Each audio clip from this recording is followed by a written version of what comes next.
अस्सलामुअलैकुम स्टूडेंट्स आज की क्लास में हमारा टॉपिक है स्पेक्ट्रम।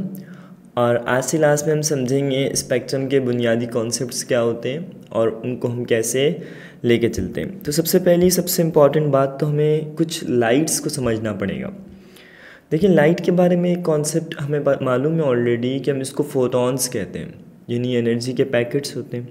अब इनमें मुख्तलिफ वेवलेंथ्स मौजूद होती हैं और ये जो वेवलेंथ्स होती हैं इनके अंदर मुख्तलिफ कैटेगरीज़ हैं जिनको हमने समझना है। इनमें सबसे पहली चीज़ जो आज के इस लेक्चर में हम समझने की कोशिश करेंगे वो है मोनोक्रोमैटिक लाइट्स। मोनोक्रोमैटिक का लाइट क्या चीज़ होती है? हम ये कहते हैं light which is composed of one kind of rays और wavelength is known as monochromatic light. ऐसी लाइट या ऐसी वेवलेंथ जो हमारे पास, ऐसी लाइट जिसके अंदर एक वेवलेंथ हो या वन काइंड ऑफ रेज मौजूद है, उन्हें हम लोग मोनोक्रोमैटिक लाइट कहते हैं। जैसे फॉर एग्जांपल अगर हम वॉयलेट की बात करें तो इसमें हमारे पास 400 नैनोमीटर वेवलेंथ होती है। अगर हम लोग रेड की बात करें तो ये 665 नैनोमीटर अप्रॉक्सीमेटली 700 नैनोमीटर तक भी चली जाती है। तो इसका मतलब ये जो लाइट्स हैं ये बुनियादी तौर पे एक वेवलेंथ के ऊपर कंसिस्ट की गई हैं, यानी जो भी लाइट इस मौजूद हैं ये सब सिर्फ एक एक कलर्स में मौजूद हैं। तो क्योंकि ये एक कलर की लाइट है, एक टाइप की रेज इसके अंदर मौजूद है, तो ये हमारे पास क्या कहलाती हैं? मोनोक्रोमैटिक लाइट्स कहलाती हैं। हम आगे बढ़ते हैं। नेक्स्ट है हमारे पास polychromatic light. Light like sunlight, ऐसी लाइट जो सूरज की रोशनी की तरह होती है, जैसे बल्ब होती है, जिसमें एक से ज़्यादा टाइप ऑफ रेज मौजूद होती हैं, इन्हें हम लोग पॉलीक्रोमैटिक लाइट्स कहते हैं। पॉलीक्रोमैटिक लाइट्स को हम कैसे एक्सप्लेन करते हैं? तो हम पॉलीक्रोमैटिक लाइट के बारे में ये राय रखते हैं कि एक से ज़्यादा यानी मल्टीपल उसके अंदर वेवलेंथ्स मौजूद होंगी, एक से ज़्यादा वेवलेंथ मौजूद हैं, तो ये चीज़ हमारे पास क्या कहलाती है? ये चीज़ हमारे पास पॉलीक्रोमैटिक लाइट्स कहलाती हैं। तो एक हमारे पास आ गई मोनोक्रोमैटिक लाइट्स और एक हमारे पास आ गई पॉलीक्रोमैटिक लाइट्स। अब हम आगे बढ़ते हैं तो हमारे पास है स्पेक्ट्रम। अच्छा, स्पेक्ट्रम को हम कैसे एक्सप्लेन करते हैं? तो एक्सप्लेन करने के लिए स्पेक्ट्रम को जब हम एक्सप्लेन करते हैं तो हमें पॉलीक्रोमैटिक लाइट ही चाहिए। यहाँ तक हमारे पास पॉलीक्रोमैटिक लाइट नहीं होगी जब तक नहीं हो सकता। एक वाइट लाइट कह लें आप इसको। हमने एक वाइट लाइट को पास ऑन करवाया किससे? एक प्रिज्म से। ग्लास प्रिज्म है और ग्लास प्रिज्म जो है इट स्प्लिट्स, ये मतलब डिस्पर्जन का कॉन्सेप्ट है, डिस्पर्स हो रहा है डिफरेंट कलर्स के अंदर। ये जो डिस्पर्जन ऑफ लाइट है डिफरेंट कलर्स में, ये हमारे पास या तो इंक्रीजिंग ऑर्डर में आ जाएगा अकॉर्डिंग टू वेवलेंथ, या डिक्रीजिंग ऑर्डर में आ जाएगा। तो इंक्रीजिंग या डिक्रीजिंग ऑर्डर के अंदर आ जाएगा। ये चीज़ हमारे पास क्या कहलाती है? ये चीज़ हमारे पास स्पेक्ट्रम्स कहलाती है। The band of colour is called spectrum. और ये जो भी बैंड ऑफ कलर्स हैं इसको हम लोग क्या कहते हैं? इनको हम लोग स्पेक्ट्रम्स कहते हैं। यूजली जो स्पेक्ट्रम्स हम पढ़ते हैं वो विबग्योर कहलाते हैं। Violet, indigo, blue, green, yellow, orange और रेड, डिफरेंट वेवलेंथ्स होती हैं सबकी। तो बुनियादी तौर पे स्पेक्ट्रम के बारे में हम क्या समझे? हम ये समझे हैं कि स्पेक्ट्रम जो हैं वो बुनियादी तौर पे बैंड ऑफ कलर्स हैं और इन बैंड ऑफ कलर्स के बारे में ही हम ये राय रखते हैं। ये स्पेक्ट्रम हैं, डिफरेंट स्पेक्ट्रम दुनिया के अंदर मौजूद हैं। और अगर हम लोग इनको समझते हैं तो हमें पता चलता है दो तरह के मेजर स्पेक्ट्रम्स मौजूद हैं। एक हमारे पास कहलाते हैं कंटिन्यूस स्पेक्ट्रम, दूसरे हमारे पास कहलाते हैं लाइन स्पेक्ट्रम। अब ये कंटिन्यूस स्पेक्ट्रम को हम कैसे एक्सप्लेन करते हैं?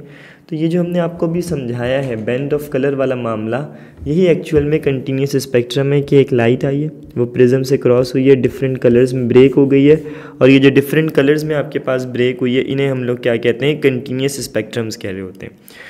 और स्पेक्ट्रम समझाया भी कंटिन्यूटी में ही जाता है। यही वजह है कि मैंने कंटिन्यूस स्पेक्ट्रम के अंदर ही आपको ये बात एक्सप्लेन करवा दी है और समझा भी दी है कि हमारे पास इसके अंदर डिफरेंट जो कलर्स हैं वो क्या होंगे? प्रोड्यूस हो रहे होंगे। एक बात आप और समझ लें, हमारे पास कंटिन्यूस स्पेक्ट्रम तो वाइट लाइट या सनलाइट्स की वजह से प्रोड्यूस होते हैं, मगर विद रिस्पेक्ट टू एलिमेंट्स अगर हम बात करें तो उसमें हमारे पास लाइन स्पेक्ट्रम से बनते हैं। अगर हम लाइन स्पेक्ट्रम के बारे में गुफ्तगू करें तो ये बुनियादी तौर पे डिसकंटीन्यूस होते हैं, यानी इनके अंदर उस तरह से कंटिन्यूटी नहीं होती जैसा कि हमारे पास बाकियों के अंदर मौजूद होती। तो ये बुनियादी तौर पे डिसकंटिन्यू होते हैं। अब ये डिसकंटिन्यू कैसे होते हैं इनको हम ज़रा समझ लेते हैं। लाइन स्पेक्ट्रम दो तरह के होते हैं, एक होते हैं एब्जॉर्प्शन लाइन स्पेक्ट्रम, एक होते हैं इमिशन लाइन स्पेक्ट्रम। इन स्पेक्ट्रम की दो टाइप है, कंटिन्यूस और लाइन। फिर लाइन स्पेक्ट्रम्स क्या होते हैं उनका भी समझा देते हैं आपको। उनमें हमारे पास एनर्जी की जो है वो ट्रांजिशंस होती हैं इलेक्ट्रॉन्स की, वो भी समझाएंगे। उसमें 2 टाइप्स हैं, एब्जॉर्प्शन लाइन स्पेक्ट्रम और इमिशन लाइन स्पेक्ट्रम। अब एक बात को आप ज़रा समझ लें ताकि आपको क्लैरिटी हो जाए कि जब हम लाइन स्पेक्ट्रम को डिफ़ाइन कर रहे हैं तो हम उसको कैसे डिफ़ाइन कर रहे हैं। हम ये कह रहे हैं कि हमारे पास एक इलेक्ट्रॉन है जो कि हमारे पास लोअर एनर्जी लेवल पे मौजूद है, उसने एनर्जी एब्जॉर्ब करी, वो हायर पे चला गया, हायर पे जाके वो अनस्टेबल हो गया।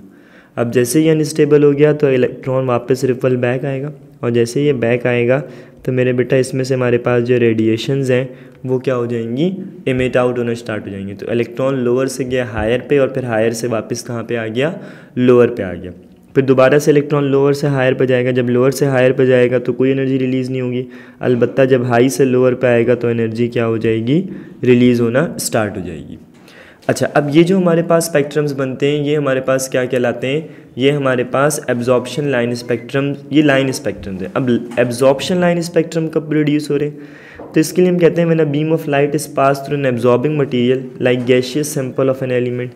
किसी भी हम जब भी कोई लाइट बीम को पास करवाते हैं किसी एब्जॉर्बिंग मटेरियल से, कोई भी गैसियस सैंपल हो, ये जो ऐसा एलिमेंट हो जो सर्टेन वेवलेंथ एब्जॉर्ब करे while the rest of the wavelength pass through it, the spectrum of obtain consist of a series of dark line with the bright background are known as absorption line spectrum.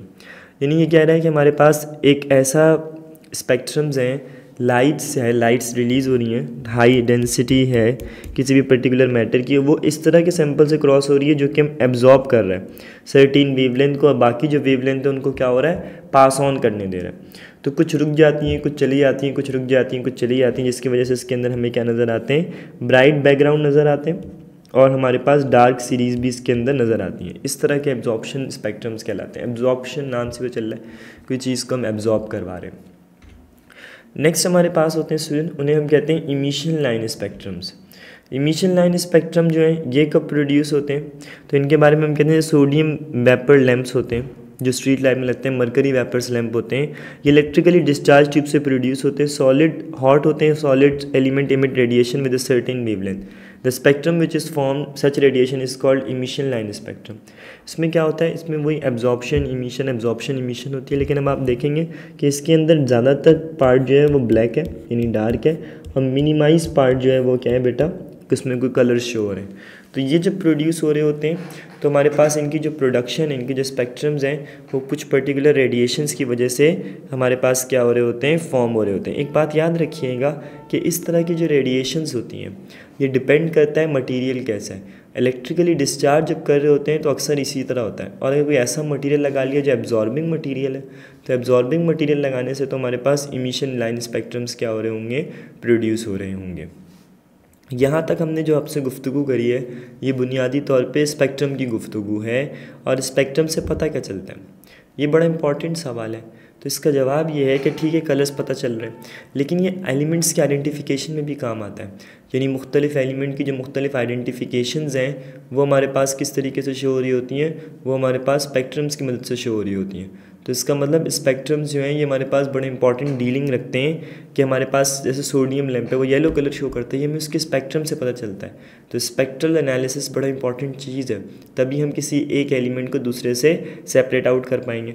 For example इसी gap की बात करते हैं, lower से higher वाली, अगर ये gap कम हो जाए तो डेफिनेटली एनर्जी उसी हिसाब से निकलेगी, और ये गैप अगर बढ़ जाए तो एनर्जी भी उसी हिसाब से हमारे पास क्या होगी, रिलीज़ होगी, और इसी हिसाब से हमारे पास कोई ना कोई कलर्स या चीज़ें फॉर्म हो रही होंगी और हम एलिमेंट को डिटेक्ट करेंगे।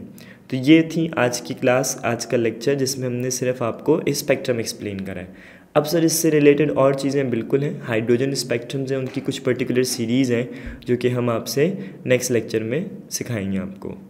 Thank you. हाँ भाई, वीडियो देख ली, नोट्स बना लिए। अब इस टॉपिक और बाकी टॉपिक्स, पास्ट पेपर्स, इन सब चीज़ों के MCQs के लिए फौरन छा जाओ ऐप डाउनलोड करो। जल्दी करो और छा जाओ।